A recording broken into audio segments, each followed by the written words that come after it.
कल आप जो है उत्तर प्रदेश के मुख्यमंत्री योगी आदित्यनाथ जी से मिले, आजमगढ़ को लेकर के कुछ वार्ता है आपकी, क्या रहा मुलाकात, कैसी रही और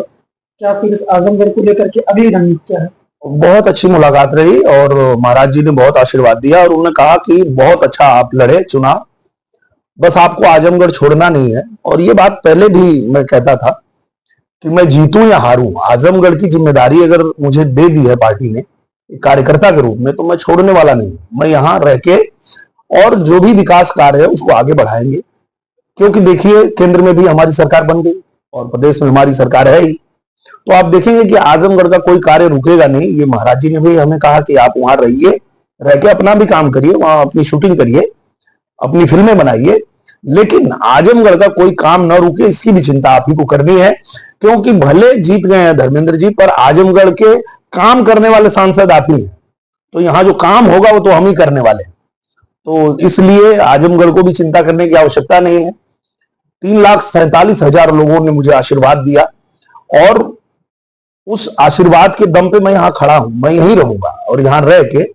और 5 साल बाद जब फिर से चुनाव होगा तो हम लोग पूछेंगे सवाल कि भाई हमने 2 साल में आजमगढ़ में जो जो किया था वो जनता के सामने है। जनता भी पूछेगी कि 2 साल में हम लोगों ने नई रेलवे लाइन पास करवा लिया, हमने महायोजना पास करवा लिया, हम लोगों ने यहाँ सारी सड़कें बना दी,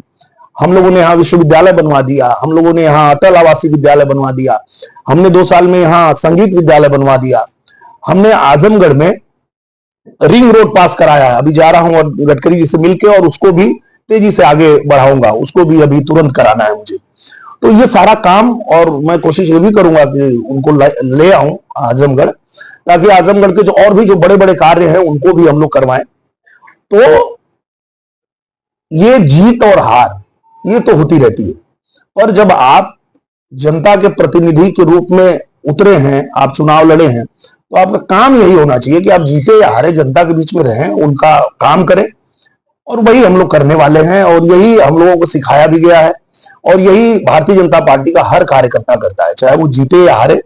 वो जनता के बीच रह के जनता का काम करता है और वही हम लोग कर रहे हैं। धर्मेंद्र यादव जब जिस दिन चुनाव जीते थे उन्होंने एक बाइट दी थी मीडिया को, उसमें कहा था कि मैं दिनेश लाल यादव के उज्जवल भविष्य की कामना करता हूँ, वो तो गलती से राजनीति में फंस गए।